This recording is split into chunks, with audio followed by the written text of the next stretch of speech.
নমস্কার বন্ধুরা, দ্য রসনা কিচেনে আপনাদের সকলকে স্বাগত জানাই। আজ আমি পালং শাক দিয়ে কচুরি বানিয়ে দেখাবো। দারুণ টেস্টি এই রেসিপি। আপনারা অবশ্য করেই এই রেসিপিটা একবার হলেও বাড়িতে রান্না করে দেখবেন। আমি এখানে কুমড়ো দিয়ে পরিবেশন করেছি। এখানে আমি পালং শাকের পাতাগুলো ধুয়ে নিয়েছি ভালো করে। মোটা ডাঁটিগুলো দেবো না, যেটা খুব নরম সেই ডাঁটি শুদ্ধ পালং শাকের পাতাগুলো গরম জল গ্যাসে বসিয়েছি, তার মধ্যে পরিষ্কার করে ধুয়ে দিয়ে দেব। এবার জলের মধ্যে পাতাগুলোকে একটু ডুবিয়ে দেব। দিয়ে যখন জলটা ফুটতে শুরু করবে, তখন আমি বেশিক্ষণ পাতাগুলো রাখবো না, মোটামুটি 3-4 মিনিট পরেই যখন ফুটতে শুরু করবে আমি পাতাগুলো আস্তে করে এইভাবে জল থেকে তুলে নেব। পাতাগুলো তুলে নিয়ে পাতাগুলোকে ঠান্ডা করতে হবে, করে একটা স্মুথ পেস্ট বানিয়ে রেখে দেব। এবার আমি এখানে 1.5 কাপ ময়দা নিয়েছি, তার মধ্যে পরিমাণ মতো নুন দিয়েছি, আর দিয়েছি 1 চামচ মতো সাদা তেল। যেরকমভাবে আপনারা লুচির ময়দা মাখেন সেরকমই। আমি এখানে চিনিটা অল্প দিইনি, সেটা কেন দিইনি পরে বলবো। এবার যে পালং শাকের পেস্টটা বানিয়েছি সেই পেস্টটা দিয়ে ময়দাটা মাখবো।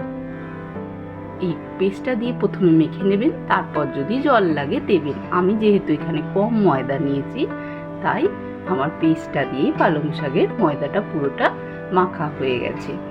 ভালোভাবে মিশিয়ে যেভাবে লুচির ময়দা মাখে সেইভাবে আস্তে আস্তে জলের বদলে এই পালং শাক বাটাটা দিয়ে ভালো করে ময়দাটাকে ঠেসে ঠেসে মেখে নেবেন। আর লুচি বানানোর জন্য ময়দা তো ভালোভাবে ঠেসতেই হবে। দেখুন আমার ভালো করে মাখা হয়ে গেছে, আর খুব গ্রিন হয়ে গেছে কালারটা ময়দার। এবার আমি এর মধ্যে অল্প একটু সাদা তেল দিয়ে রেখে দেব 5-7 মিনিটের জন্য। এবার আমি ওই ময়দাটা থেকে লেচি কেটে নেব।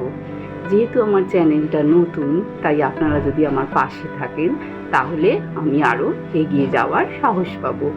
এইভাবে আমি আস্তে আস্তে প্রত্যেকটা ময়দা থেকে এইভাবে যতগুলো লেচি হয় কেটে নেব। আর এরকম নতুনত্ব রান্না যদি আরও দেখতে চান আমাকে অবশ্যই জানাবেন। আর আমি এই লুচিটা পরিবেশন করেছিলাম ইয়েলো কালারের একটা কুমড়োর শুধু ছক্কা দিয়ে। আর ওই কুমড়োটা এতটাই মিষ্টি যে আমি এই লুচির ময়দাটাতে একটু চিনি ব্যবহার করি। আপনারা চাইলে 2-4 দানা চিনিও এর মধ্যে দিতে পারেন। প্রত্যেকটা লেচি আমি গোল করে নিয়েছি হাতের সাহায্যে, আর সাদা তেল দিয়ে আমি লুচিগুলো বেলবো। সাদা তেল দিয়ে যাদের বেলতে অসুবিধে হয় তারা গুঁড়ো শুকনো ময়দা দিয়েও বেলতে পারেন। অনেকেই তেলের বেলতে অসুবিধে হয়, তাহলে শুকনো ময়দায় বেলতে পারেন। আর লুচিটা ঠিক এইভাবে টেনে টেনে গোল করে বেলবেন, তাহলে কিন্তু লুচি ফুলবে। আর লুচি ফোলার জন্য ময়দা মাখা আর বেলার মধ্যে যদি ঠিকঠাক না হয় তাহলে কিন্তু ফুলকো ফুলকো লুচি কিছুতেই হবে না। এইভাবে তেল দিয়ে দিয়ে আমি প্রত্যেকটা লুচি ভালো করে বেলে নেব। টেনে টেনে এইভাবে ময়দা দিয়ে বেলতে হবে। খুব সুন্দর করে ভালো করে গোল করে করে বেলে নেব। প্রত্যেকটা লুচি আমার বেলা হয়ে গেছে। এবার আমি গ্যাসে গরম তেল বসিয়ে দিয়েছি। আমি সাদা তেলেই ভাজবো, তাই তেল গরম হয়ে গেছে। এবার আমি লুচিগুলোকে ছেড়ে দিচ্ছি। পালং শাকের কচুরি একবার হলেও অবশ্য করেই ট্রাই করবেন। দেখবেন কত সুন্দর টেস্টি এই কচুরিটা বানানো যায়, আর কত সহজে বানানো হয়ে গেছে। দেখুন লুচিগুলো কেমন ফুলে উঠছে। এইভাবে অবশ্য করেই আপনারা একবার হলেও ট্রাই করবেন।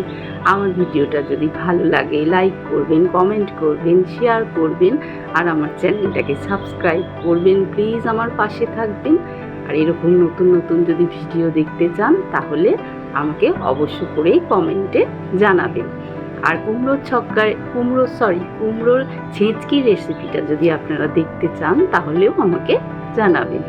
প্রত্যেকটা কচুরি এইভাবে আমি এরকমভাবে উল্টে পাল্টে দেখুন প্রত্যেকটা কচুরি ফুলেছে, তুলে নিয়েছি। এই দেখুন আমি কুমড়োর ছেঁচকি দিয়ে এই কচুরিটা পরিবেশন করেছি। আমি কেটে দেখাচ্ছি দেখুন ভিতরটা কত গ্রিন, কত ক্রিস্পি, আর কত সুন্দর হয়েছে। এইভাবে যদি আপনারা বানান আপনাদের গুলো এরকম হবে।